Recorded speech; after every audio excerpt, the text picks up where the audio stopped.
My husband thought he was so clever, bringing his mistress to our family Christmas dinner. What he didn't realize was that I had already invited her husband to join us too. And let me tell you, that dinner became more explosive than any Christmas cracker we'd ever opened. Before we jump back in, tell us where you're tuning in from, and if this story touches you, make sure you're subscribed because tomorrow, I've saved something extra special for you. Hi everyone, I'm Rebecca Thompson, and this is a story about the Christmas dinner that changed my life forever. I'm 34 years old, a high school English teacher here in Phoenix, Arizona, and until 6 months ago, I thought I had the perfect marriage with my husband Tom. We'd been together for 15 years, married for 12 of those, and we have the most amazing 10-year-old daughter named Sophie. I always believed that teaching literature gave me insight into human nature, but nothing prepared me for the plot twist that was about to unfold in my own life. It was December 18, 2024, and I was in our home office grading final exams before winter break. The house smelled like the cinnamon candles I'd been burning all month, and Sophie was in the living room practicing her lines for the school Christmas play. She was playing an angel, which seemed perfect because that's exactly what she was to me. Tom was supposed to be working late again at his architecture firm, something that had been happening more and more frequently over the past 6 months. I should have seen the signs, but sometimes we're blind to what's right in front of us because we trust the people we love. I was reaching for my coffee mug when Tom's iPad, which he'd left charging on the desk, lit up with a notification. I wasn't trying to snoop, but the message preview was right there, impossible to ignore. It was from someone named Amanda Sullivan, and the words made my heart stop completely. The message read, "Can't wait for Christmas dinner at your place, baby. Should I bring the wine or will you handle everything? Your wife will love meeting me, I'm sure." My hands started shaking as I stared at that screen. Amanda Sullivan. I knew that name. She was the interior designer Tom had been working with on the new hotel project downtown. He'd mentioned her in passing over dinner conversations, always very professionally, always very casually. She was married, he'd said, with twin boys around Sophie's age. A nice family woman who understood the importance of work-life balance. What a joke. I sat there in that chair, surrounded by essays about Romeo and Juliet, thinking about how Juliet trusted the wrong people too. But unlike Juliet, I wasn't going to let this tragedy play out without taking control of the narrative.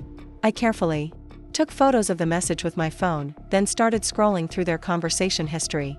What I found there made me realize that Tom hadn't just been cheating on me, he'd been planning to humiliate me in my own home. The messages went back months, filled with intimate details about their relationship and plans for their future together. But what really caught my attention were the recent messages about Christmas. Amanda had been pushing Tom to let her meet his family, to see what she called the competition. She wanted to come to our traditional Christmas dinner, not as his colleague, but as his girlfriend. She wanted to sit at my table, eat my food, and watch my daughter open presents while secretly knowing she was planning to steal my husband. Tom had been resistant at first, but Amanda was persistent. She'd convinced him that it would be exciting, that the thrill of being so close to getting caught would be intoxicating. She even suggested that maybe, if things went well, they could tell me the truth that very night. She called it ripping off the band-aid and starting the new year with honesty and authentic love. Reading those words, I felt something cold and calculating settle into my chest.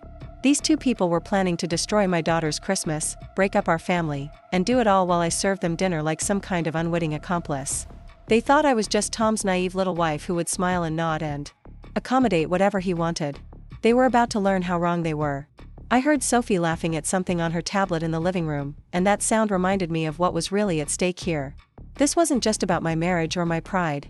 This was about protecting my daughter from seeing her father's betrayal played out in real time during what should be the most magical season of the year. Sophie still believed in Santa Claus and Christmas miracles. I wasn't going to let these two selfish adults destroy that innocence. I spent the next hour going through their messages systematically, taking screenshots of everything. The evidence was overwhelming. Hotel receipts, restaurant reservations, even a jewelry purchase from last month that I now realized hadn't been for me. Tom had been living a double life, and he'd been financing it with our joint credit cards. Every romantic gesture he'd made toward Amanda had been paid for with money that should have been going towards Sophie's college fund or our family vacations. When Tom came home that night, I was in the kitchen making hot chocolate for Sophie and preparing her lunch for the next day. He walked in with that guilty smile he'd been wearing a lot lately, the one I'd mistaken for work stress. He kissed my cheek and asked about my day, just like he did every night, while the scent of Amanda's perfume still clung to his clothes. "How was the meeting with the interior designer today?" I asked casually, stirring Sophie's hot chocolate. "Amanda, right? the one working on the hotel project? Tom's shoulders tensed slightly, but he recovered quickly. Oh, just going over fabric samples and paint colors. Pretty boring stuff. She's very professional though, really knows her business. That's wonderful, I said, handing Sophie her mug and watching her skip back to the living room. I was thinking about our Christmas dinner plans. You mentioned wanting to invite some colleagues this year, and I think that's a lovely idea. Why don't you ask Amanda and her husband to join us? It would be nice to meet the woman who's helping design such an important project for your firm. The look that flashed across Tom's face was priceless. Pure panic, quickly masked by forced enthusiasm. Oh, I don't know if they'd be interested. They probably have their own family traditions and everything. Nonsense, I said brightly, already knowing exactly what I was doing. I'm sure they'd love to join us. And if Amanda is as professional and family-oriented as you say, I bet her husband would appreciate getting to know your family better. Why don't you ask her tomorrow? I'll start planning the menu for extra guests. Tom mumbled something about checking with her schedule and disappeared upstairs, probably to warn Amanda about this unexpected development. But I knew Amanda well enough from reading her messages. She was arrogant and confident in her holdover. My husband. She wouldn't be able to resist the challenge of sitting at my table and playing this dangerous game. That night, after Sophie was asleep and Tom was in the shower, I did some research. Amanda Sullivan was indeed married to a man named David Sullivan, and they had 8-year-old twin boys named Jake and Luke. David worked as a financial advisor downtown and, according to his social media profiles, seemed to be a devoted father and husband. His Facebook was full of family photos, anniversary posts about how much he loved Amanda, and proud updates about his son's soccer games and school achievements. Amanda's social media told a very different story. While David was posting family content, Amanda was sharing cryptic quotes about following your heart and not settling for mediocrity in love. She'd been liking and commenting on posts about toxic marriages and finding your authentic self. The most recent post, from just 3 days ago, was a quote that read, "Sometimes the universe puts you exactly where you need to be, even if it means breaking a few rules." Looking at David's innocent, smiling face in those family photos, I felt a kinship with him. He was just like me, trusting someone who was betraying him daily. His wife was not only cheating on him but planning to humiliate him by flaunting her affair in front of strangers during the holidays. He deserved to know the truth, and I deserved to have an ally when the truth finally came out. The next morning, Tom left for work earlier than usual, probably to strategize with Amanda about how to handle my dinner invitation. Sophie was at her friend Madison's house for a playdate, giving me the perfect opportunity to make the most important phone call of my life. I found David Sullivan's office number online and dialed it with steady hands. When his secretary connected me, I took a deep breath and launched into my carefully prepared script. "Hi Mr. Sullivan, this is Rebecca Thompson.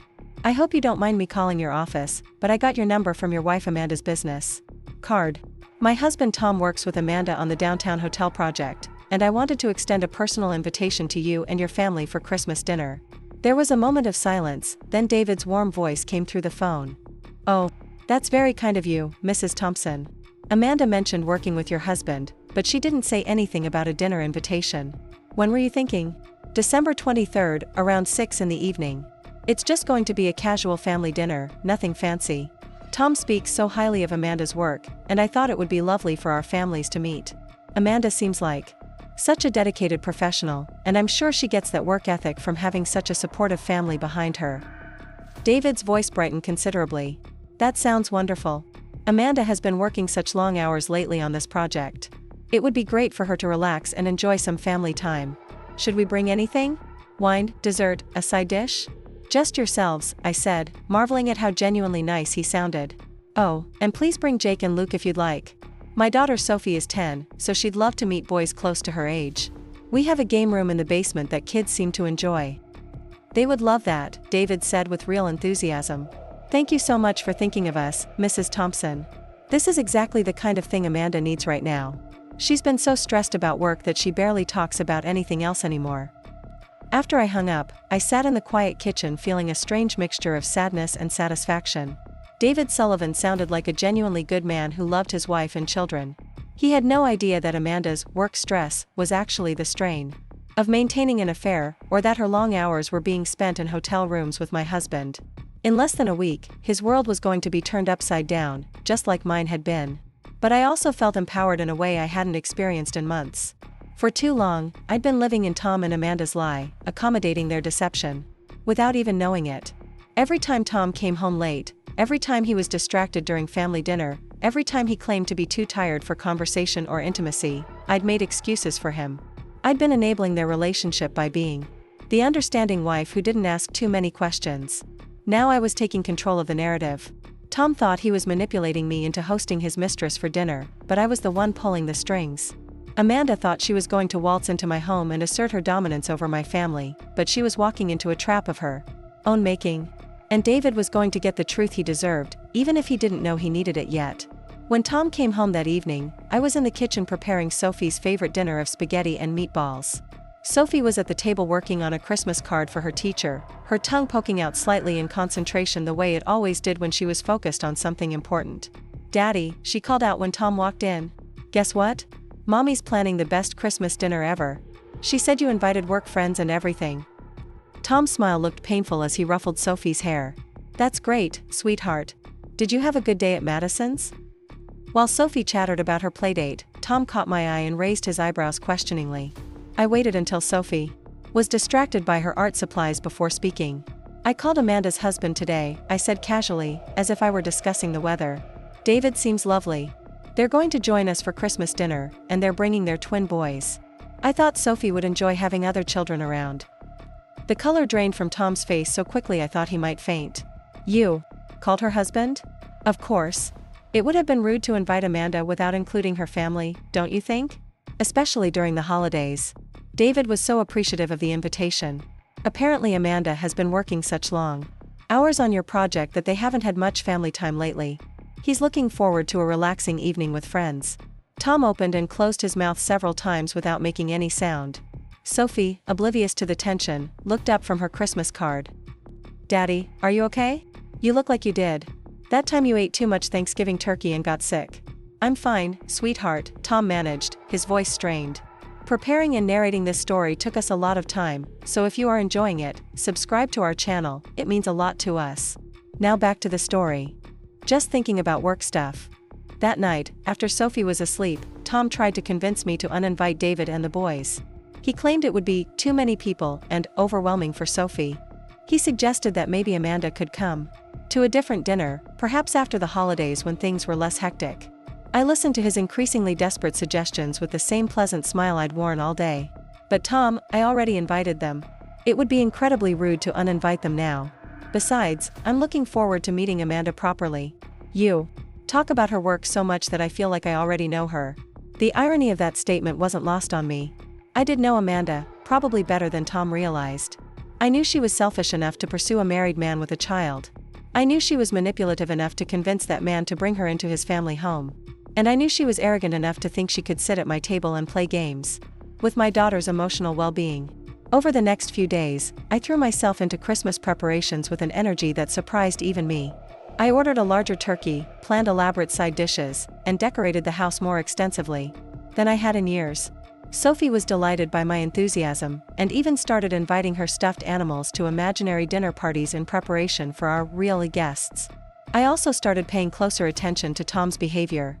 He was jumpy and distracted, constantly checking his phone and having hushed conversations that he claimed were about work deadlines. He bought me an expensive necklace, just because, which I now recognized as guilt-driven overcompensation. He also started being unusually affectionate with Sophie, reading her extra bedtime stories and taking her out for special daddy-daughter breakfasts. I realized he was trying to create positive memories before his affair inevitably came to light and damaged their relationship. 3 days before Christmas dinner, Amanda finally texted Tom about the invitation. I only knew this because Tom's phone was face up on the coffee table when the message came through, and I happened to be sitting right next to it. The preview read, "Your wife called David. Are you insane? This is going to be a disaster." Tom grabbed his phone quickly and disappeared into his office, but the damage was done. I could hear him having an intense conversation through the closed door, his voice rising and falling in urgent whispers. When he came out 20 minutes later, he looked like he'd aged 5 years. "Everything okay?" I asked innocently, looking up from the Christmas movie Sophie and I were watching. "Fine," he said tersely. "Just some complications with the hotel project. You know how clients can be around the holidays." The night before Christmas dinner, I barely slept. I kept thinking, About all the ways this could go wrong, all the ways it could hurt Sophie, all the ways Tom might try to control the narrative. But I also thought about David Sullivan's kind voice on the phone, and how he deserved to know what his wife was really doing during those long work hours. I thought about all the other spouses out there who were being deceived by people they trusted, and how sometimes the truth is the kindest gift you can give someone, even when it hurts. Christmas Eve morning arrived with fresh snow and the kind of crisp winter air that makes everything feel magical. Sophie woke up practically vibrating with excitement, not just about Christmas Day, but about the dinner party we were hosting. She helped me set the dining room table with our good china, carefully arranging the Christmas centerpiece she'd made at school. She picked out her favorite red dress and practiced introducing herself to the work friends and their kids. Watching her innocent excitement, I felt a moment of doubt. Was I doing the right thing? Was I about to ruin my daughter's Christmas just to get revenge on my cheating husband? But then I remembered Amanda's messages about ripping off the band-aid and telling me the truth that very night. They were planning to destroy Sophie's holiday anyway. At least my way, the truth would come out in our home, where I could control the situation and protect my daughter as much as possible. As the afternoon wore on, Tom became increasingly agitated. He kept finding excuses to leave the house, claiming he needed to pick up last-minute ingredients or check on something at the office. I knew he was probably meeting with Amanda, trying to figure out how to salvage their plan or minimize the damage. But there was no backing out now. David Sullivan was expecting to have dinner with his wife's colleagues, and Amanda couldn't suddenly develop a convenient illness without raising suspicions. At 5:30, I was putting the finishing touches on dinner when the doorbell rang. Tom was upstairs changing clothes, so I answered it myself. Standing on my front porch, covered in snow and holding a bottle of wine, was a man I recognized from Facebook photos but had never met in person. "Mrs. Thompson? I'm David Sullivan. Thank you so much for inviting us to your beautiful home." Before I could respond, two identical boys bundled in winter coats pushed past their father and started stomping snow off their boots. "Are we really having dinner with strangers?" one of them asked loudly. "Dad said there's a girl our age who has video games." David looked embarrassed. "Sorry about that. Jake and Luke have been talking about meeting your daughter all week. I hope Sophie is prepared for the enthusiasm." Looking at this kind, unsuspecting man and his excited children, I felt the weight of what was about to happen. In a few minutes, Amanda would arrive expecting to play house with my husband, and instead she'd find her real family waiting at the dinner table. David would learn that his wife had been lying to him for months. Those innocent boys would witness their parents' marriage implode during what should have been a festive evening. But as I invited them in and helped them hang up their coats, I reminded myself that I wasn't the one who had created this situation. Tom and Amanda had made their choices. I was just ensuring that all the affected parties were present when the truth finally came to light. "Sophie," I called upstairs. "Our guests are here." The sound of running feet echoed through the house. As my daughter bounded down the stairs in her red Christmas dress, her face glowing with excitement. "Hi, I'm Sophie. Are you Jake and Luke? My mom said you might want to see my game room." As the children disappeared downstairs in a flurry of introductions and laughter, David smiled at me warmly. "Amanda was right about you being a wonderful hostess. This is exactly what our family needed tonight." 20 minutes later, as David was helping me carry serving dishes to the dining room and telling me about his son's latest school achievements, the doorbell rang again. Tom, who had been hovering nervously in the kitchen, practically sprinted to answer it. Through the doorway, I could see him open the door to reveal Amanda Sullivan, dressed in a stunning black cocktail dress and holding what appeared to be an expensive bottle of champagne. She looked confident and radiant, clearly ready to make an impression on the naive wife she expected to charm and deceive. But as she stepped into the foyer and saw David hanging Christmas ornaments with Sophie in the living room, her expression changed completely. The confident smile vanished, replaced by a look of pure horror. "Surprise, honey," David called out cheerfully, completely oblivious to his wife's panic. "Mrs. Thompson invited the whole family. Isn't this wonderful?" And that was the moment I knew that this Christmas dinner was going to be everything I'd planned for and more. Amanda stood frozen in our entryway, her champagne bottle trembling in her manicured hands as she stared at her husband David, who was completely absorbed in helping Sophie arrange ornaments on our Christmas tree. The color had drained from her face so completely that her expensive foundation looked almost gray against her skin. I watched her chest rise and fall in short, panicked breaths as the reality of the situation hit her like a freight train. Tom stepped closer to Amanda, his own face a mask of barely controlled terror. "Amanda, what a surprise," he said loudly, his voice artificially cheerful for David's benefit. "I didn't realize you were planning to stop by tonight." But Amanda couldn't respond. She was locked in place, watching her two worlds collide in the most spectacular way possible. Her carefully constructed lie was crumbling in real time, and there was nowhere to run. David looked up from the Christmas tree, his face lighting up when he saw his wife. "There's my beautiful girl," David said, walking over to embrace Amanda.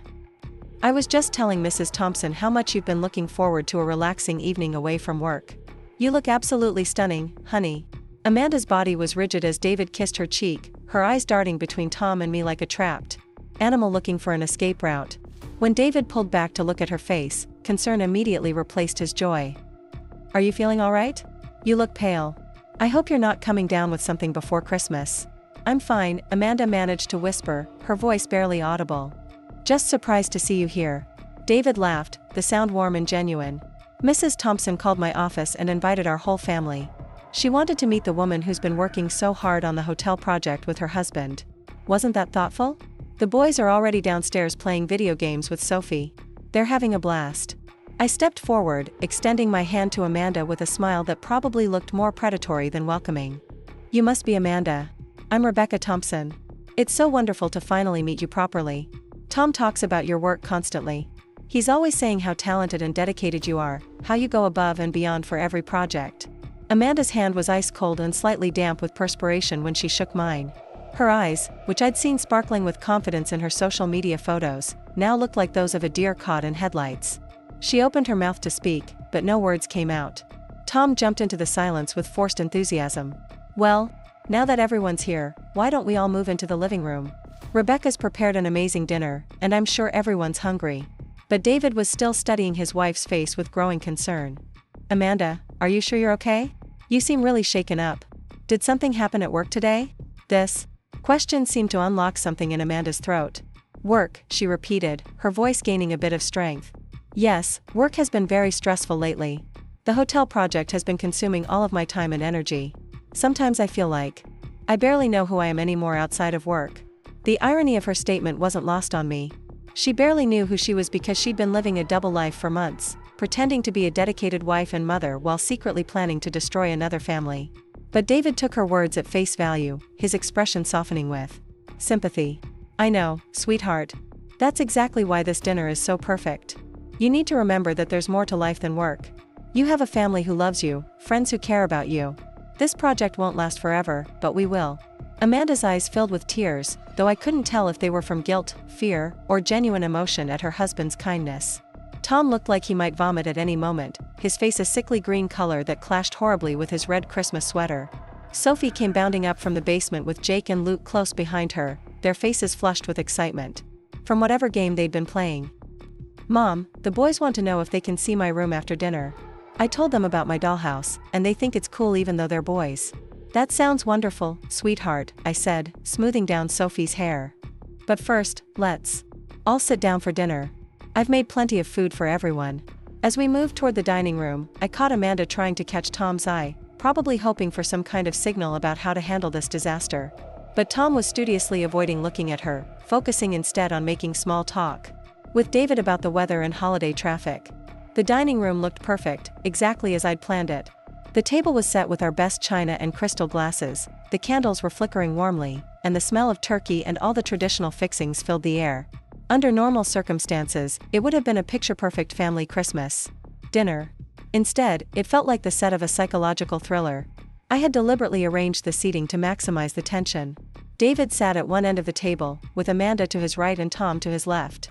I sat at the other end, directly across from David, with Sophie beside me and the twins flanking her.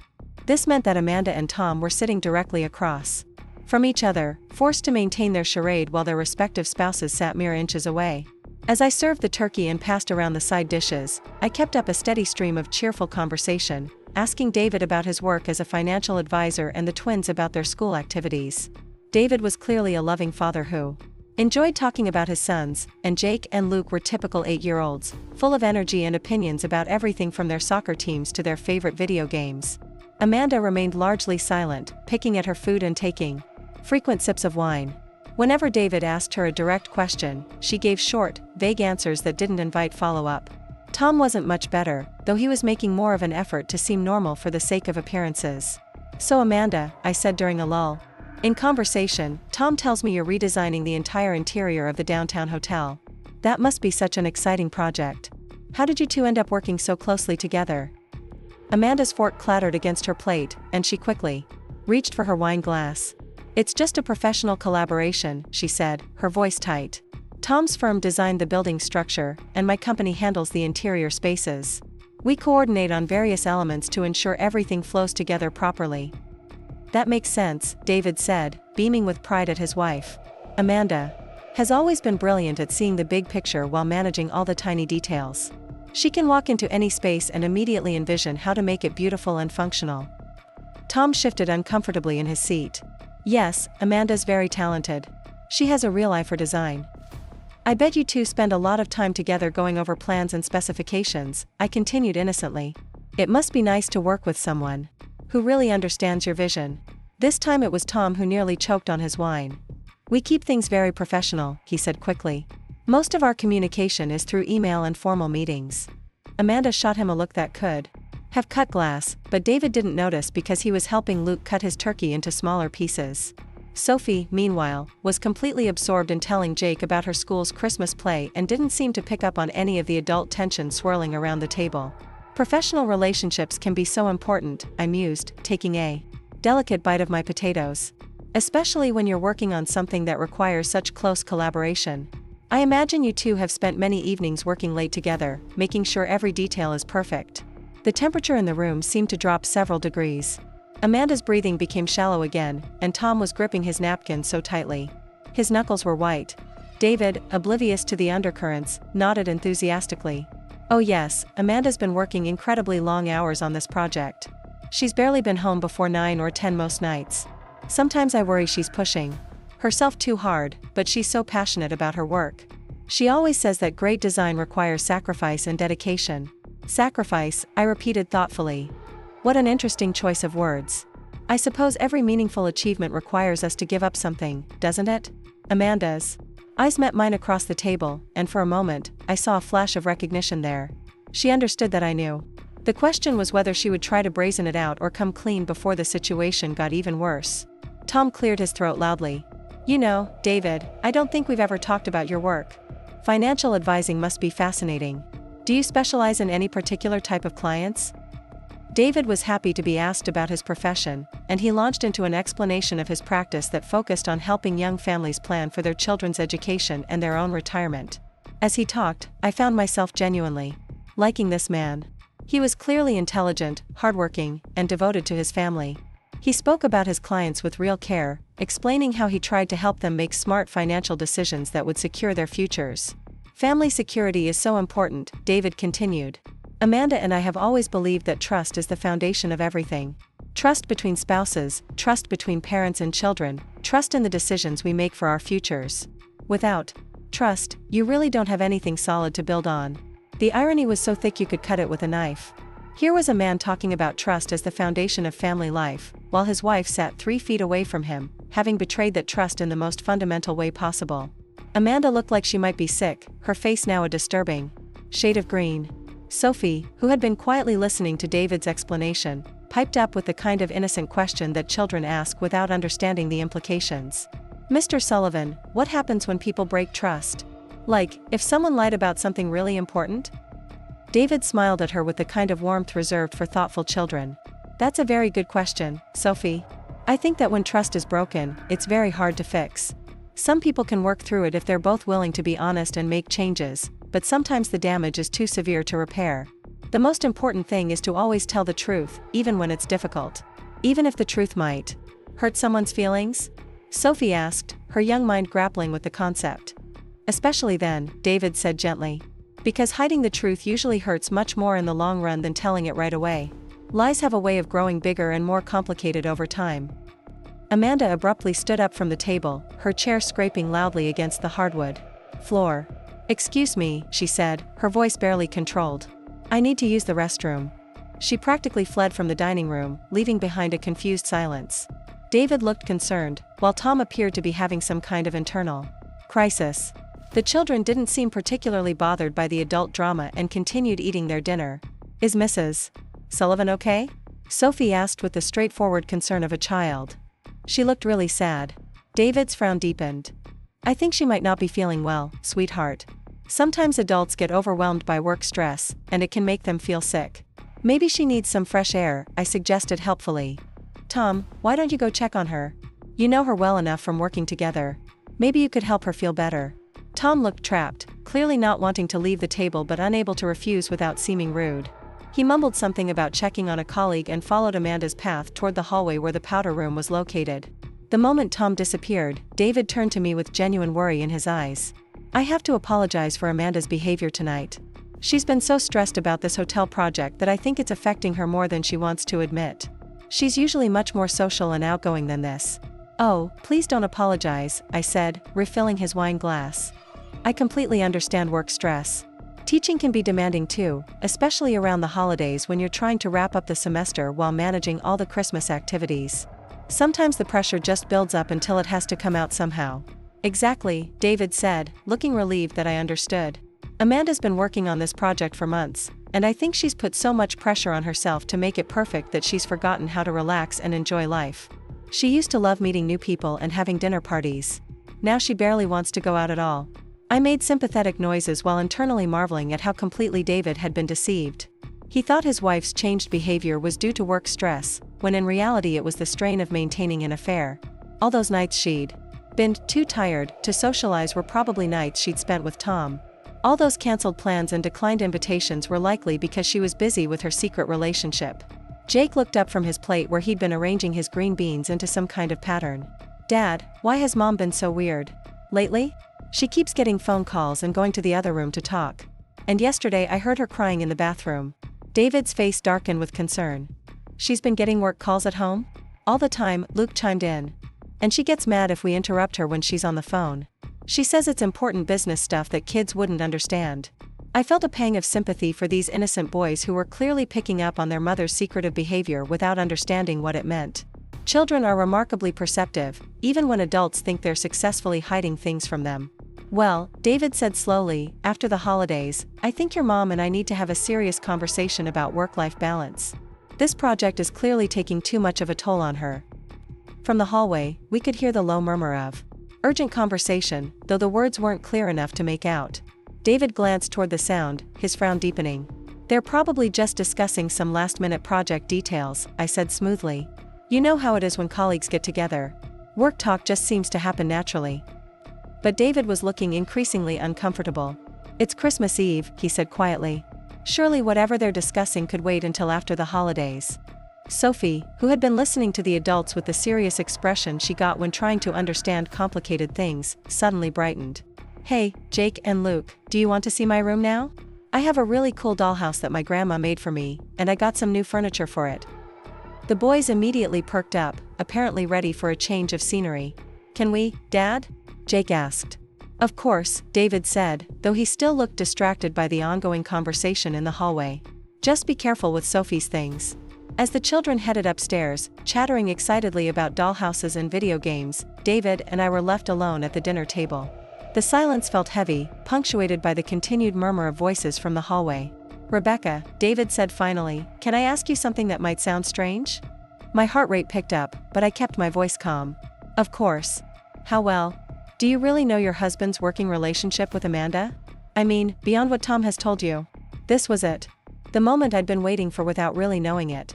David's instincts were finally kicking in, telling him that something wasn't right about this situation. I could either deflect his suspicions or help him see what was right in front of him. What do you mean? I asked carefully. David hesitated, clearly struggling with whether to voice his concerns. It's just that Amanda has been so secretive about this project. She won't talk about it at home, won't show me any of the design plans, won't even mention your husband's name most of the time. And tonight, seeing them together, there's something about their dynamic that feels off to me. I set down my wine glass and looked directly into his eyes. David, what would you do if you discovered that someone you loved and trusted had been lying to you about something important? The question hung in the air between us like smoke. David's face went very still, and I could see him processing the implications of what I'd just asked. Are you telling me something specific, Rebecca? Before I could answer, the voices from the hallway suddenly got louder, and we could hear Amanda saying something that sounded like, "This is insane, Tom.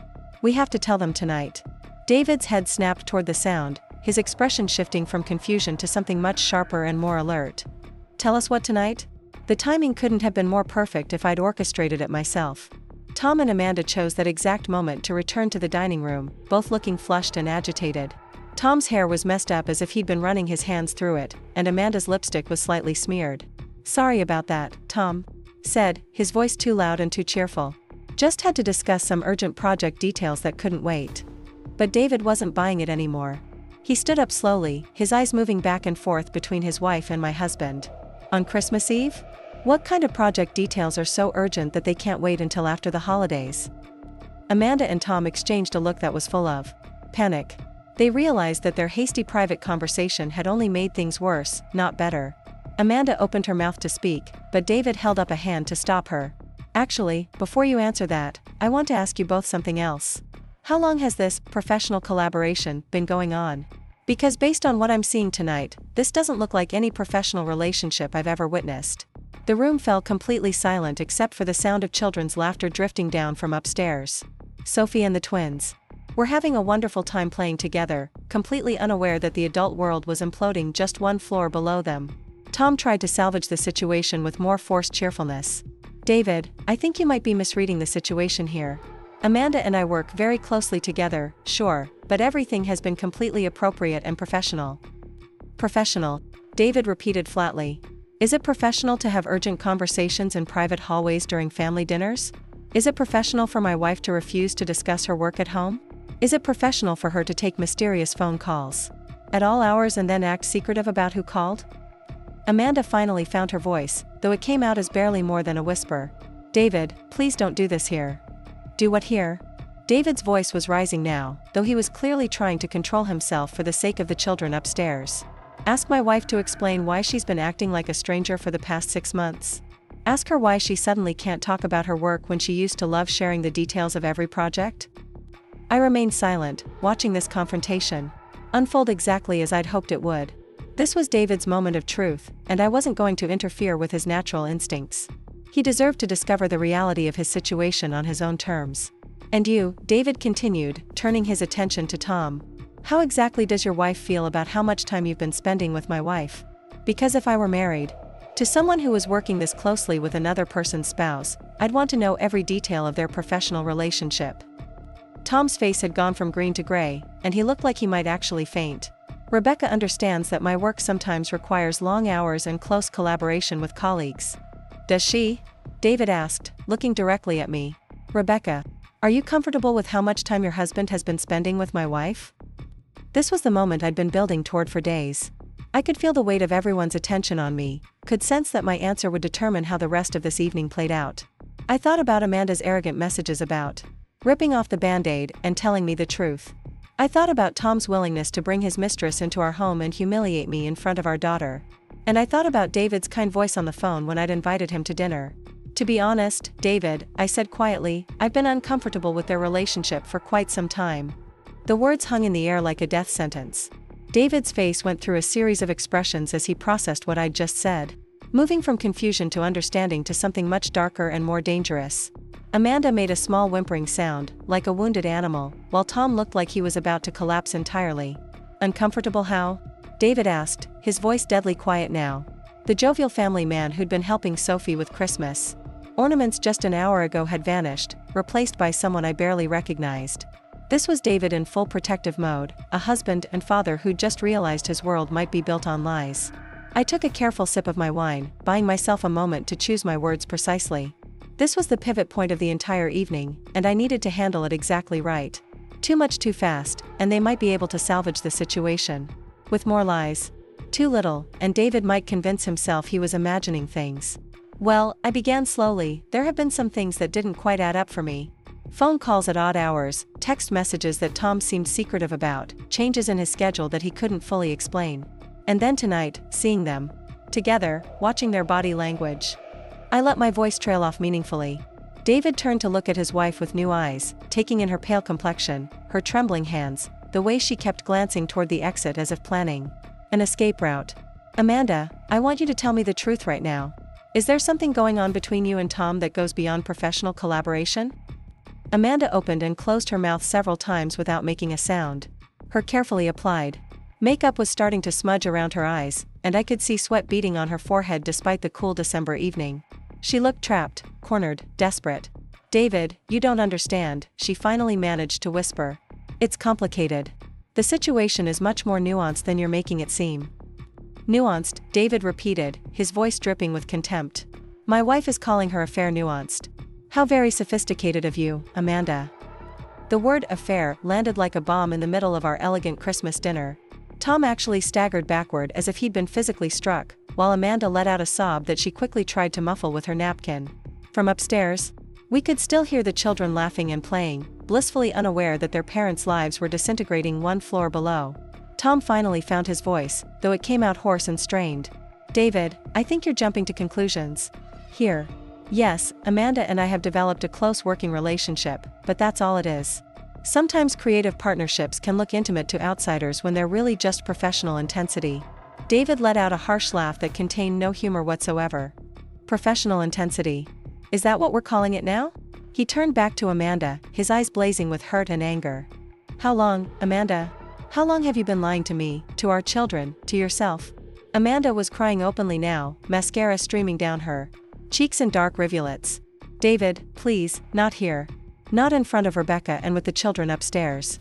Can we discuss this at home, privately?" "Privately?" David's voice rose despite his obvious efforts to control himself. "You want to discuss your affair privately? After you brought me and our sons to have dinner with your lover and his family? After you made me shake his hand and compliment his wife's cooking while you've been sleeping in his bed?" The accuracy of David's assessment was devastating.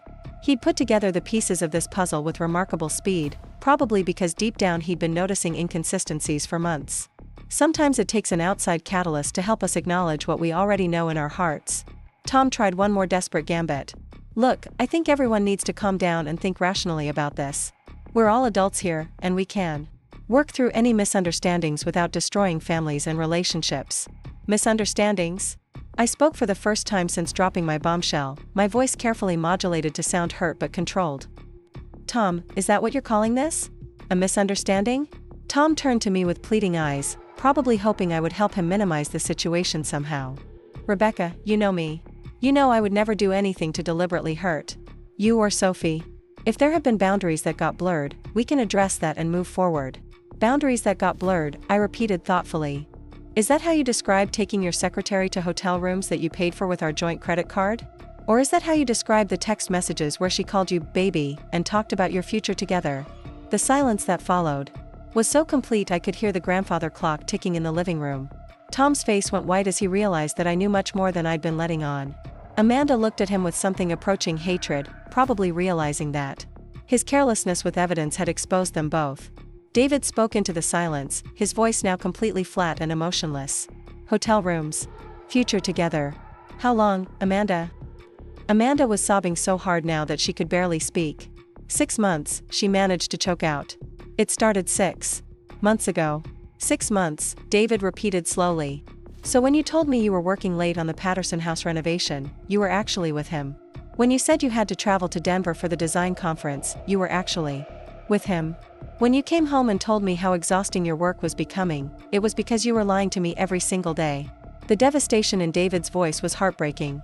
This was a good man who'd trusted his wife completely, who'd supported her career and taken care of their children while she destroyed their family. He'd probably made excuses for her behavior, covered for her with friends and family, defended her when others might have raised questions about her long hours and secretive phone calls. Tom made one last attempt to control the narrative. "David, I want you to know that I never intended for this to happen. Amanda and I fought our feelings for months before anything physical occurred. We both love our families and never wanted to hurt anyone." "You never wanted to hurt anyone," David said with bitter disbelief. "So you decided to have an affair instead. Because that's definitely the way to avoid hurting people. And then you brought her here tonight, to your family's Christmas dinner, to play house while your wife served us food and your daughter entertained my sons." The callousness of what Tom and Amanda had planned to do was becoming crystal clear. They hadn't just been having an affair, they'd been planning to flaunt it in the most cruel and humiliating way possible.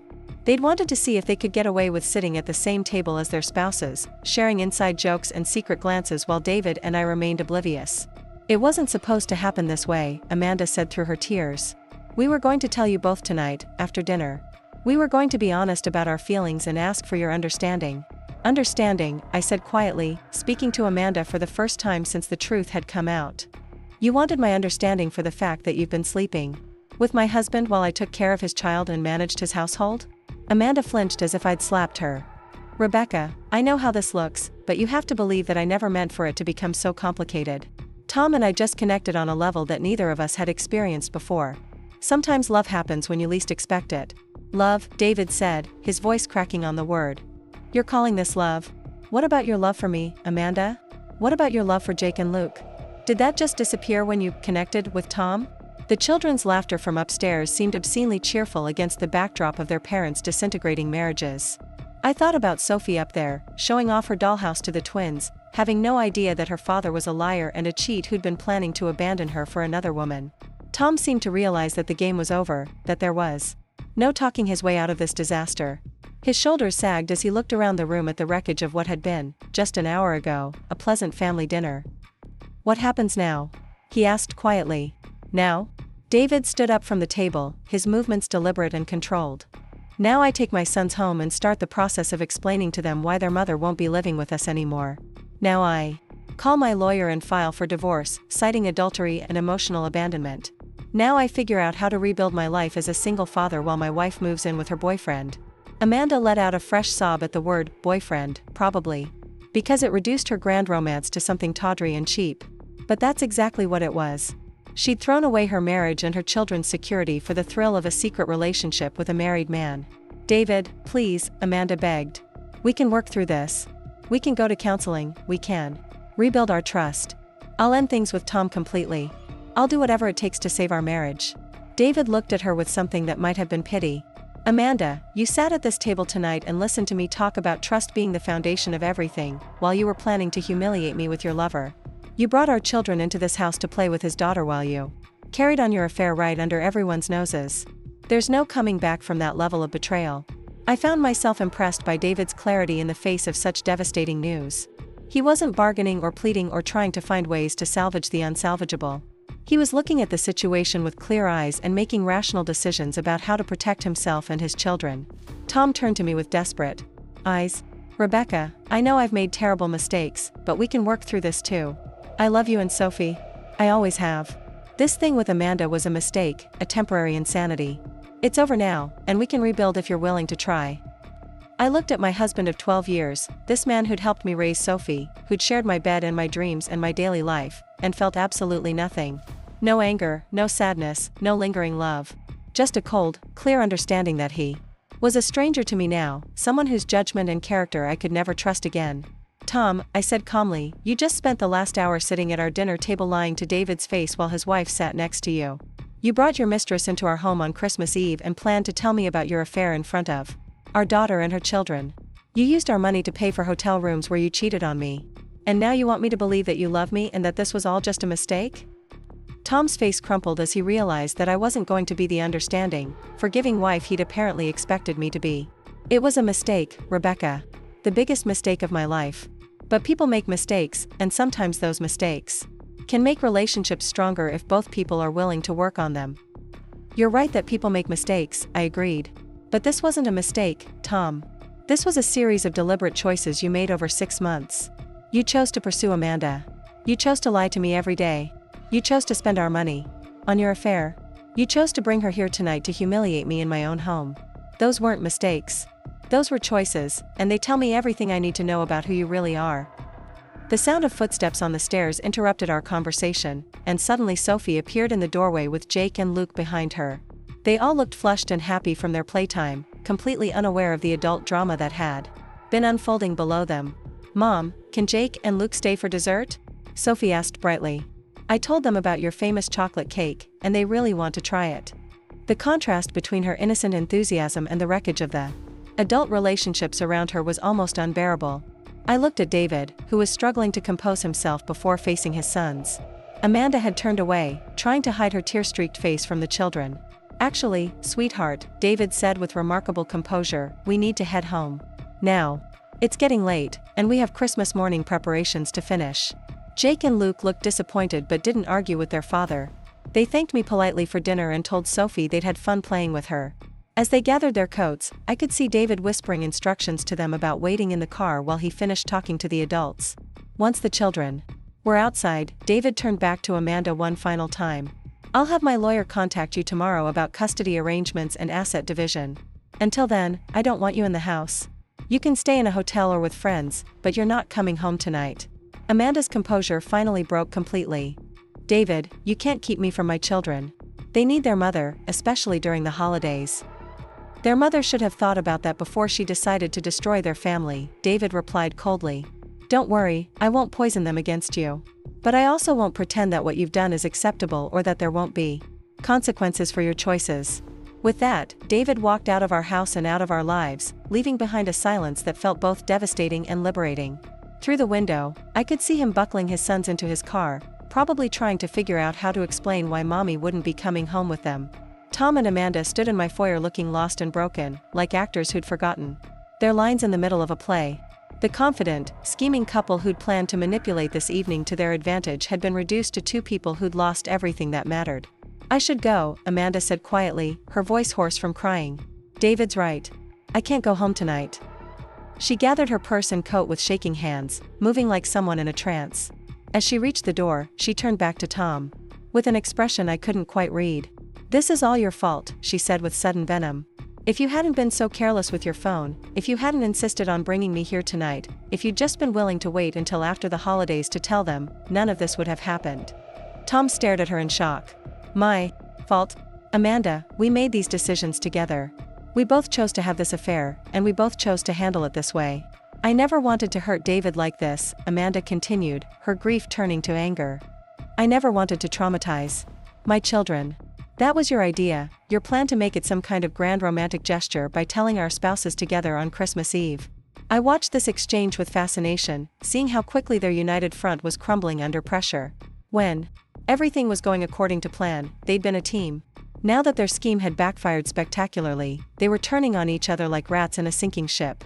"You're rewriting history, Amanda," Tom said, his own anger beginning to surface. "You were the one who kept pushing for us to go public with our relationship. You were the one who said we should stop sneaking around and start building a real life together. And you were definitely the one who thought it would be poetic justice to tell Rebecca and David at a family dinner." "I never said poetic justice," Amanda snapped. "I said it would be honest and direct. I thought it would be kinder than letting them find out through rumors or private investigators." "Kinder," I interjected, speaking for the first time since the children had left. "You thought it would be kinder to destroy 2 marriages in front of 3 young children on Christmas Eve." Both Tom and Amanda turned to look at me as if they'd forgotten I was there. In their anger at each other, they'd temporarily lost sight of the fact that they were standing in the home of one of the people they'd betrayed. "Rebecca," Tom began, but I held up a hand to stop him. "I want both of you to leave my house now," I said clearly. "And Tom, I want you to take only what you need for tonight. Tomorrow you can come back when Sophie and I aren't here to get the rest of your things." Tom looked stunned, as if he'd somehow expected that we would all sit down and work out some kind of civilized arrangement. "Rebecca, we need to talk about this more. We need to figure out custody arrangements for Sophie, and asset division, and how we're going to handle telling people about our separation." "We'll handle all of that through lawyers," I replied. "I have nothing more to say to you tonight. And I don't want Sophie to see you until I've had a chance to explain what's happened in an age-appropriate way." The finality in my voice seemed to penetrate Tom's shock. He nodded slowly, probably realizing that his actions had consequences he hadn't fully considered. He'd been so focused on the excitement of his affair and the drama of revealing it that he hadn't thought about the practical aftermath of destroying his family. As Tom and Amanda gathered their things and prepared to leave, I felt a strange sense of peace settling over me. The anxiety and uncertainty I'd been carrying for months was finally lifting. I knew exactly where I stood now, exactly what I was dealing with, and exactly what I needed to do to protect myself and Sophie. After they left, I stood in my quiet house for a long moment, listening to the silence. Upstairs, Sophie was probably getting ready for bed, expecting Tom to come up and read her a story the way he did every night. I would have to explain his absence somehow, at least for tonight. Tomorrow would bring longer and more difficult conversations. But for now, I just needed to focus on maintaining some sense of normalcy for my daughter. I began clearing the dinner table, packing away the good china and crystal glasses that had witnessed such drama. The turkey was barely touched, the side dishes mostly uneaten. It had been a Christmas dinner that none of us would ever forget, though not for any of the reasons originally intended. As I worked, I thought about David Sullivan driving home with his confused and hurt children, probably trying to figure out how to give them some version of Christmas morning despite everything that had just happened. I thought about Amanda, alone in a hotel room on Christmas Eve, facing the reality of what her choices had cost her. And I thought about Tom, wherever he was going to spend the night, finally understanding that actions have consequences and that some betrayals can't be undone. But mostly, I thought about Sophie upstairs, still innocent and hopeful, still believing in Christmas magic and family traditions. Whatever came next, I was going to make sure she knew she was loved and protected, that her world was still secure even if it looked different than it had this morning.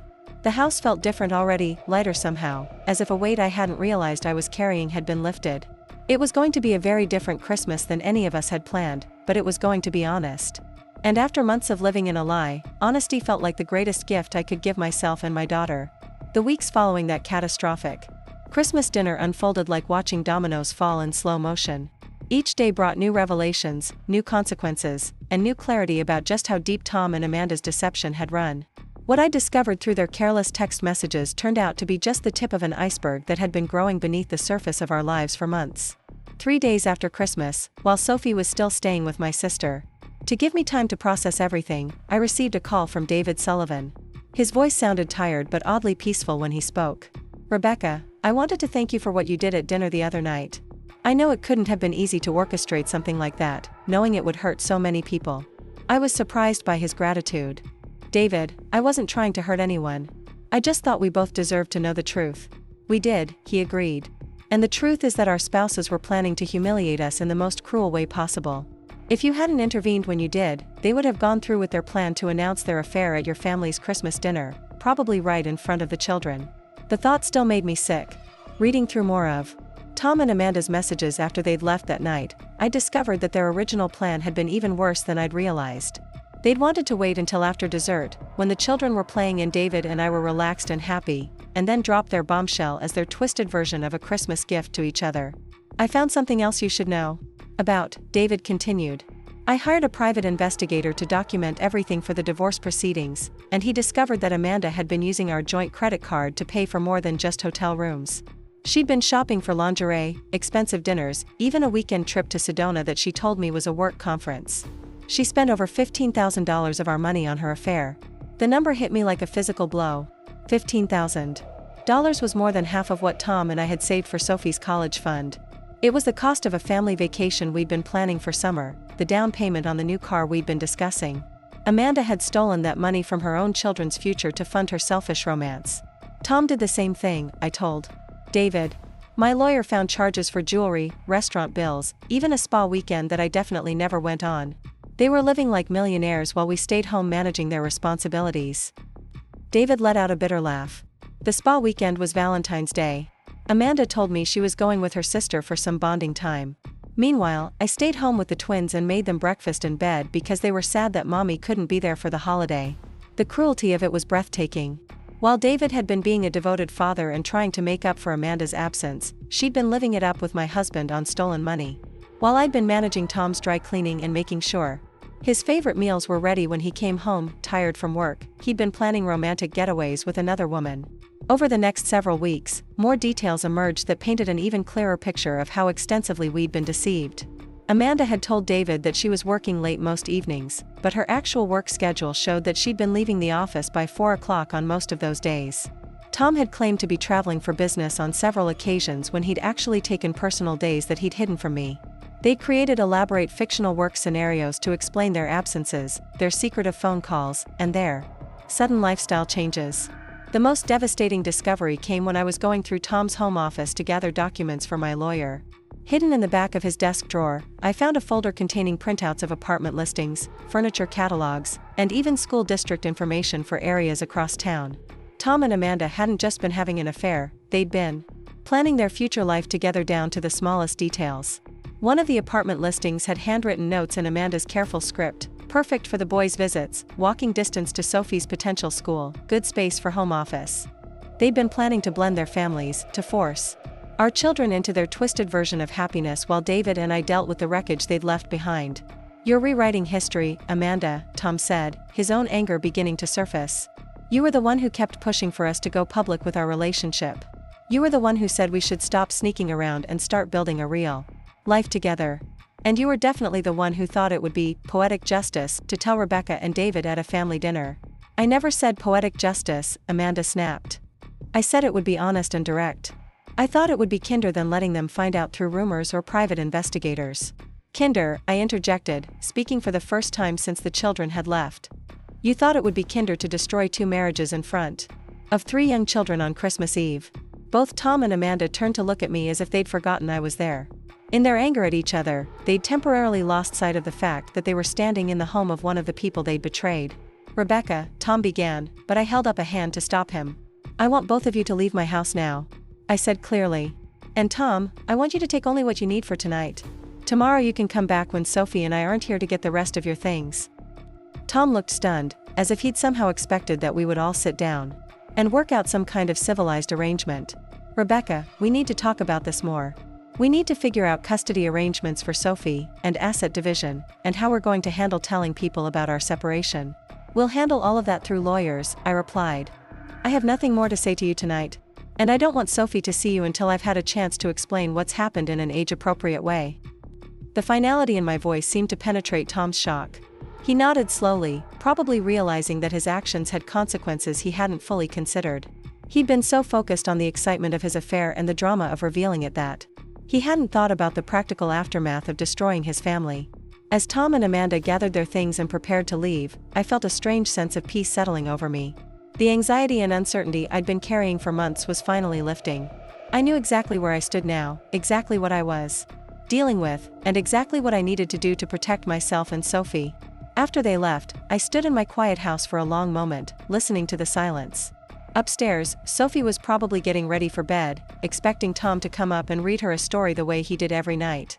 I would have to explain his absence somehow, at least for tonight. Tomorrow would bring longer and more difficult conversations. But for now, I just needed to focus on maintaining some sense of normalcy for my daughter. I began clearing the dinner table, packing away the good china and crystal glasses that had witnessed such drama. The turkey was barely touched, the side dishes mostly uneaten. It had been a Christmas dinner that none of us would ever forget, though not for any of the reasons originally intended. As I worked, I thought about David Sullivan driving home with his confused and hurt children, probably trying to figure out how to give them some version of Christmas morning despite everything that had just happened. I thought about Amanda, alone in a hotel room on Christmas Eve, facing the reality of what her choices had cost her. And I thought about Tom, wherever he was going to spend the night, finally understanding that actions have consequences and that some betrayals can't be undone. But mostly, I thought about Sophie upstairs, still innocent and hopeful, still believing in Christmas magic and family traditions. Whatever came next, I was going to make sure she knew she was loved and protected, that her world was still secure even if it looked different than it had this morning. The house felt different already, lighter somehow, as if a weight I hadn't realized I was carrying had been lifted. It was going to be a very different Christmas than any of us had planned, but it was going to be honest. And after months of living in a lie, honesty felt like the greatest gift I could give myself and my daughter. The weeks following that catastrophic Christmas dinner unfolded like watching dominoes fall in slow motion. Each day brought new revelations, new consequences, and new clarity about just how deep Tom and Amanda's deception had run. What I discovered through their careless text messages turned out to be just the tip of an iceberg that had been growing beneath the surface of our lives for months. 3 days after Christmas, while Sophie was still staying with my sister, to give me time to process everything, I received a call from David Sullivan. His voice sounded tired but oddly peaceful when he spoke. Rebecca, I wanted to thank you for what you did at dinner the other night. I know it couldn't have been easy to orchestrate something like that, knowing it would hurt so many people. I was surprised by his gratitude. David, I wasn't trying to hurt anyone. I just thought we both deserved to know the truth. We did, he agreed. And the truth is that our spouses were planning to humiliate us in the most cruel way possible. If you hadn't intervened when you did, they would have gone through with their plan to announce their affair at your family's Christmas dinner, probably right in front of the children. The thought still made me sick. Reading through more of Tom and Amanda's messages after they'd left that night, I discovered that their original plan had been even worse than I'd realized. They'd wanted to wait until after dessert, when the children were playing and David and I were relaxed and happy, and then drop their bombshell as their twisted version of a Christmas gift to each other. I found something else you should know about, David continued. I hired a private investigator to document everything for the divorce proceedings, and he discovered that Amanda had been using our joint credit card to pay for more than just hotel rooms. She'd been shopping for lingerie, expensive dinners, even a weekend trip to Sedona that she told me was a work conference. She spent over $15,000 of our money on her affair. The number hit me like a physical blow. $15,000 was more than half of what Tom and I had saved for Sophie's college fund. It was the cost of a family vacation we'd been planning for summer, the down payment on the new car we'd been discussing. Amanda had stolen that money from her own children's future to fund her selfish romance. Tom did the same thing, I told David. My lawyer found charges for jewelry, restaurant bills, even a spa weekend that I definitely never went on. They were living like millionaires while we stayed home managing their responsibilities. David let out a bitter laugh. The spa weekend was Valentine's Day. Amanda told me she was going with her sister for some bonding time. Meanwhile, I stayed home with the twins and made them breakfast in bed because they were sad that mommy couldn't be there for the holiday. The cruelty of it was breathtaking. While David had been being a devoted father and trying to make up for Amanda's absence, she'd been living it up with my husband on stolen money. While I'd been managing Tom's dry cleaning and making sure his favorite meals were ready when he came home, tired from work, he'd been planning romantic getaways with another woman. Over the next several weeks, more details emerged that painted an even clearer picture of how extensively we'd been deceived. Amanda had told David that she was working late most evenings, but her actual work schedule showed that she'd been leaving the office by 4 o'clock on most of those days. Tom had claimed to be traveling for business on several occasions when he'd actually taken personal days that he'd hidden from me. They'd created elaborate fictional work scenarios to explain their absences, their secretive phone calls, and their sudden lifestyle changes. The most devastating discovery came when I was going through Tom's home office to gather documents for my lawyer. Hidden in the back of his desk drawer, I found a folder containing printouts of apartment listings, furniture catalogs, and even school district information for areas across town. Tom and Amanda hadn't just been having an affair, they'd been planning their future life together down to the smallest details. One of the apartment listings had handwritten notes in Amanda's careful script, perfect for the boys' visits, walking distance to Sophie's potential school, good space for home office. They'd been planning to blend their families, to force our children into their twisted version of happiness while David and I dealt with the wreckage they'd left behind. There was laughter, genuine conversation, and no undercurrents of deception or manipulation. Sophie played hostess with pride, showing off our home and helping serve dinner with the confidence of someone who felt secure in her environment. As I watched her that evening, surrounded by people who genuinely cared about her, I felt a deep satisfaction that had nothing to do with revenge or vindication. This was what family was supposed to feel like: honest, supportive, peaceful. Tom's betrayal had destroyed the life I thought I wanted, but it had given me the opportunity to build something better. I still occasionally thought about that Christmas dinner 2 years ago, about the moment when I chose to invite David instead of confronting Tom privately. Some people might argue that I should have handled it differently, that I should have protected everyone's privacy and dealt with the situation more discreetly. But I knew I'd made the right choice. Tom and Amanda had been planning to humiliate David and me in our own homes, in front of our children, during what should have been a sacred family time. They'd been willing to traumatize innocent people for the sake of their own selfish desires. In turning their plan against them, I'd simply ensured that the truth came out on my terms rather than theirs. The ripple effects of that evening had touched many lives. David had been hurt but ultimately freed from a marriage built on lies. Jake and Luke had lost their illusion of family stability but gained a father who was fully present and honest with them. Sophie had experienced the pain of her parents' divorce but emerged more confident and secure than she'd ever been. Even Tom and Amanda, in their own way, had been freed from the exhausting work of maintaining their deception. They'd lost everything they'd been willing to sacrifice their families for, but they'd also been forced to confront the reality of who they were and what they'd done.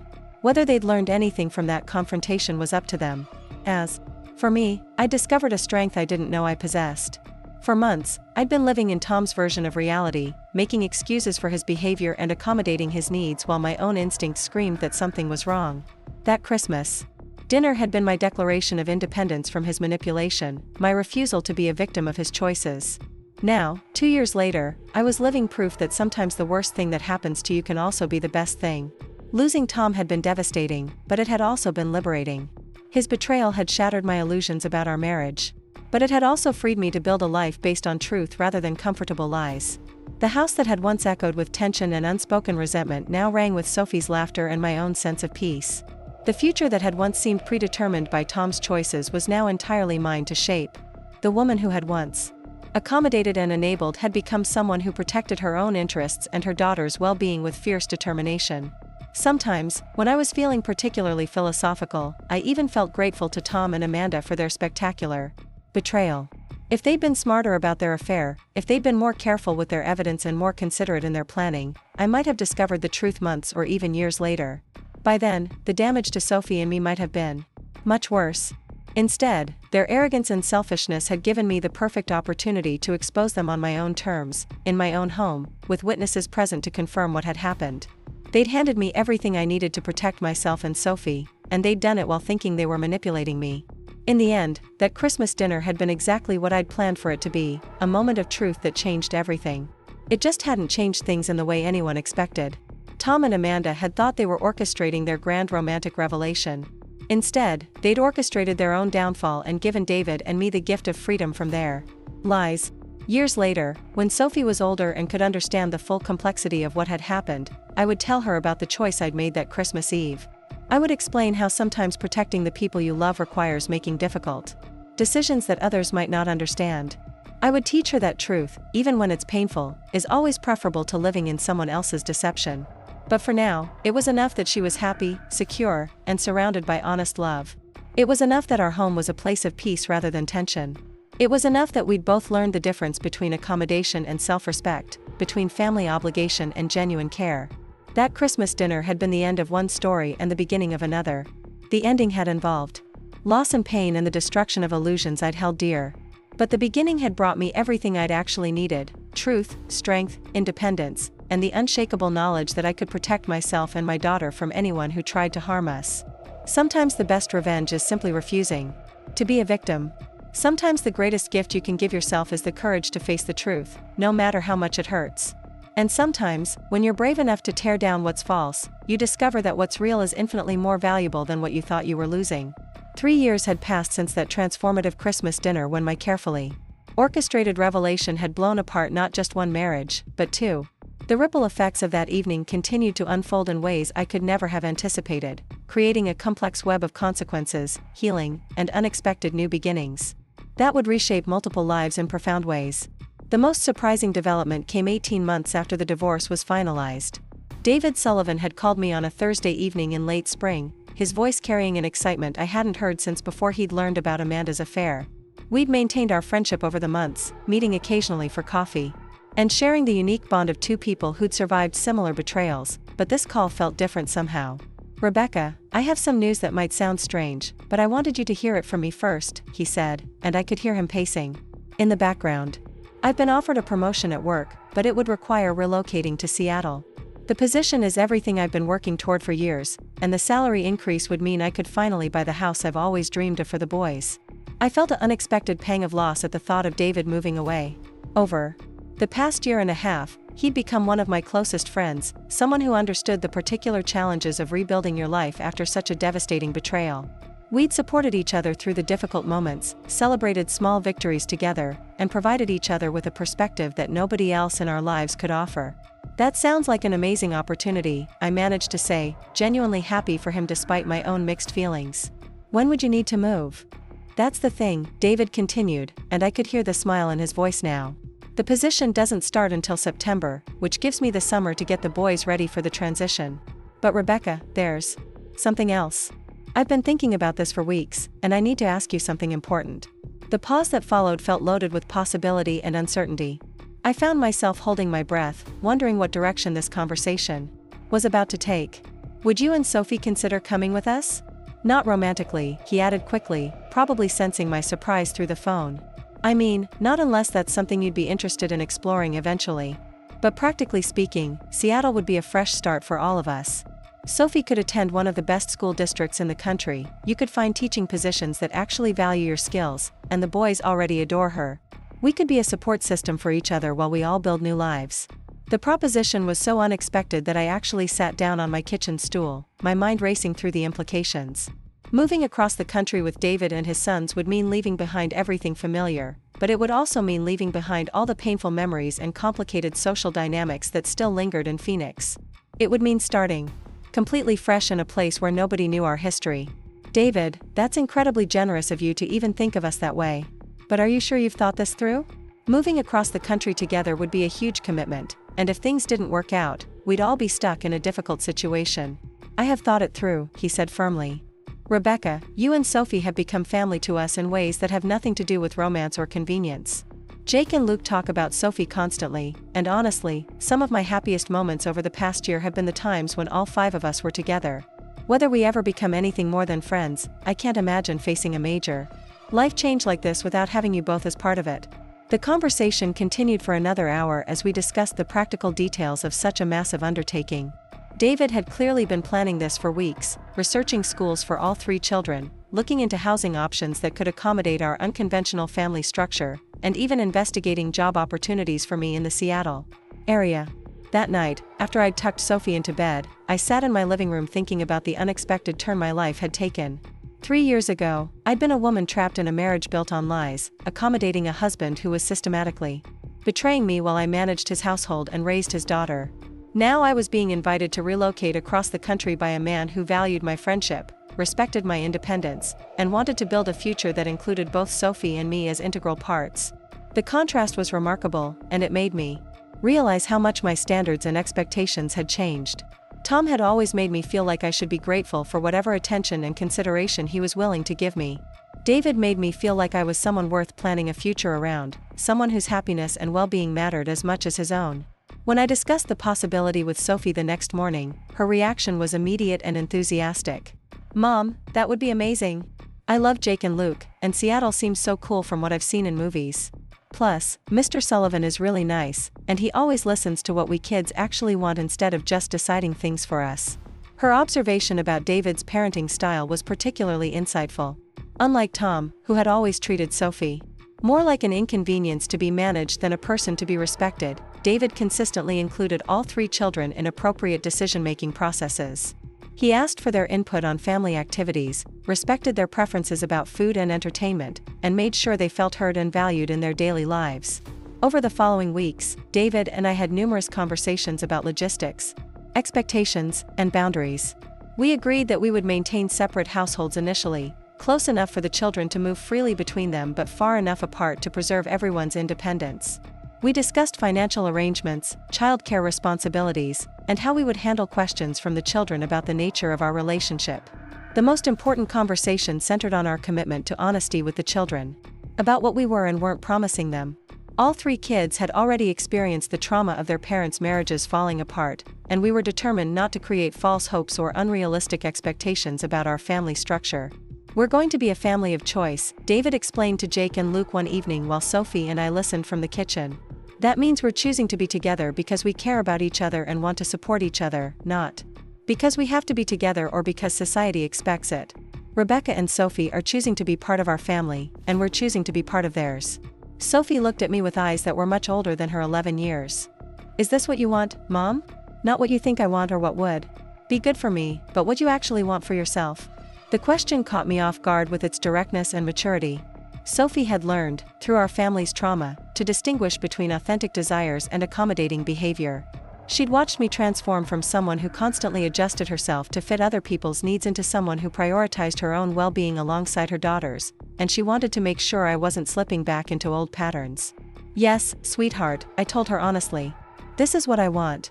I want to be part of a family where everyone's feelings matter, where we make decisions together, and where we support each other through both good times and challenges. David and the boys make me feel like the best version of myself, and I think we could build something really special together." The decision to move to Seattle required months of preparation, during which our unconventional family structure began to solidify in ways that surprised all of us. David and I started spending more time together, not as a couple but as partners in planning this major life transition. We researched neighborhoods, visited schools virtually, and coordinated the complex logistics of relocating 2 families simultaneously. The children adapted to our increasing integration with remarkable ease. Sophie began spending every other weekend at David's house with Jake and Luke, and the boys frequently stayed with us on weeknights when David had late work commitments. They developed their own relationships with each other that were independent of the adults, creating inside jokes, shared interests, and the kind of sibling dynamics that transcended their lack of biological connection. Tom's reaction to our moving plans was predictably self-centered and dramatic. When I informed him that Sophie and I would be relocating to Seattle, his first concern was how this would affect his visitation schedule. followed immediately by accusations that I was trying to poison Sophie against him by moving her away from her father. "This is clearly a vindictive move designed to punish me for the mistakes I made years ago," he said during what would be our final in-person conversation. "You're using Sophie as a weapon against me, and that's going to damage her more than it hurts me." I looked at this man who had once been my husband, who had shared my bed and my dreams and my daily life for over a decade, and felt nothing but pity for his inability to see beyond his own perspective. Tom genuinely believed that my decision to build a new life with people who valued and respected me was somehow about him, that every choice I made was calculated to affect him rather than motivated by my own desires for happiness and security. "Tom," I said calmly, "this move has nothing to do with you. I'm not trying to punish you or keep Sophie from you. I'm trying to build a life that makes me happy and gives Sophie the best possible future. If you want to maintain a relationship with her, you're welcome to visit Seattle or fly her back here for longer visits during school breaks." But Tom's selfish interpretation of my motivations revealed something important about why our marriage had failed in the first place. He'd never been able to see me as a person with independent desires and goals. In his mind, I existed primarily in relation to him, as his wife, his daughter's mother, his household manager. The idea that I might make major life decisions based on my own happiness rather than his convenience was genuinely incomprehensible to him. The contrast with David's approach to our relationship was striking. When David and I discussed the move, he consistently asked about my concerns, my preferences, and my goals for our new life. He wanted to understand what would make me feel secure and fulfilled, not just what would be convenient for him. He treated me like a full partner in our decision-making process rather than someone whose job was to accommodate his choices. Amanda's response to our moving plans was equally revealing. Through David's lawyer, she requested that the boys remain in Phoenix so she could maintain more regular contact with them. When David explained that the move was in the children's best interest educationally and financially, Amanda accused him of trying to steal her sons and threatened to challenge the custody arrangement in court. "It's fascinating," David told me after a particularly frustrating conversation with his lawyer. "Amanda shows no interest in actually spending time with Jake and Luke when they're here, but the moment I want to move them somewhere that would give them better opportunities, suddenly she's Mother of the Year. It's like she doesn't want them, but she doesn't want me to have them either." The parallel patterns in how Tom and Amanda approached their relationships with their children were impossible to ignore. Both of them seemed to view their parental rights as possessions to be protected rather than responsibilities to be fulfilled. They wanted the status and control that came with being parents without accepting the daily work and sacrifice that actual parenting required. As our moving date approached, Sophie and I spent time saying goodbye to the life we'd built in Phoenix. We visited places that had been important to us, took photos with friends and teachers, and packed up the physical remnants of our old life. The house that had once represented security and family stability for me now felt like a museum of a life I'd outgrown. Sophie's maturity throughout this transition continued to amaze me. She handled the logistics of changing schools and leaving friends with remarkable grace, focusing on the exciting possibilities ahead rather than dwelling on what she was leaving behind. She helped pack her belongings with the efficiency of someone who understood that sometimes you have to let go of the past to make room for a better future. "I'm not sad about leaving," she told me as we boxed up her childhood books. "I mean, I'll miss some things about Phoenix, but mostly I'm excited about what comes next. It feels like we're finally getting to choose our own adventure instead of just dealing with other people's choices." Her insight captured something essential about our journey. For years, Sophie and I had been living in the aftermath of other people's decisions, adapting to circumstances created by Tom's betrayal and trying to rebuild within the constraints of our existing life. Moving to Seattle represented the first time we were proactively creating our future rather than reactively managing our present. The actual move to Seattle was both logistically complex and emotionally overwhelming. David had flown out ahead of us to finalize housing arrangements and start his new job, while I coordinated the physical relocation of our belongings and Sophie's school enrollment. For several days, we existed in a strange liminal space between our old life and our new one, surrounded by boxes and sleeping on air mattresses while we waited for our furniture to arrive. But even in the chaos of unpacking and settling in, there was something magical about being in a place where nobody knew our history. In Phoenix, I'd always been Tom's ex-wife, or the teacher whose husband cheated. In Seattle, I was simply Rebecca Thompson, single mother and educator, someone building a life on her own terms. The house David had found for me was perfect in ways I hadn't even known to hope for. It was a charming craftsman bungalow just 4 blocks from his own house, with built-in bookshelves that seemed designed for a literature teacher and a backyard garden that Sophie immediately claimed for her own projects. Most importantly, it felt like home from the moment we walked through the door, like a place where we could be authentically ourselves. Sophie's transition to her new school exceeded all my expectations. Her teacher was a young woman who specialized in helping transfer students adapt to new environments, and she immediately recognized Sophie's intelligence and resilience. Within weeks, Sophie had made friends with children who appreciated her thoughtfulness and maturity, and she was participating in activities that had never been available in her previous school. The boys were equally successful in their adjustment. Jake discovered a talent for drama club, while Luke excelled in the advanced math program. All three children began referring to each other as siblings without any prompting from the adults, creating their own family mythology that included shared jokes, collaborative projects, and fierce loyalty to each other. David and I settled into a rhythm that felt both natural and intentional. We maintained our separate households but shared most meals, alternated childcare responsibilities, and made major decisions as partners. Our relationship evolved gradually from friendship to something deeper, but always at a pace that felt comfortable for both of us and appropriate for the children. The moment I knew our new life was truly working came about 6 months after we'd moved to Seattle. I was sitting in my backyard garden on a Sunday morning, reading while Sophie and the boys played an elaborate game that seemed to involve both soccer and dramatic reenactment of historical events. David was cooking brunch in his kitchen, and I could smell coffee and bacon drifting across our shared fence. For the first time in years, I felt completely at peace. Not the fragile contentment of someone who'd learned to lower their expectations, but the deep satisfaction of someone who was living authentically according to her own values and desires. I wasn't accommodating anyone or managing anyone else's emotional needs at the expense of my own.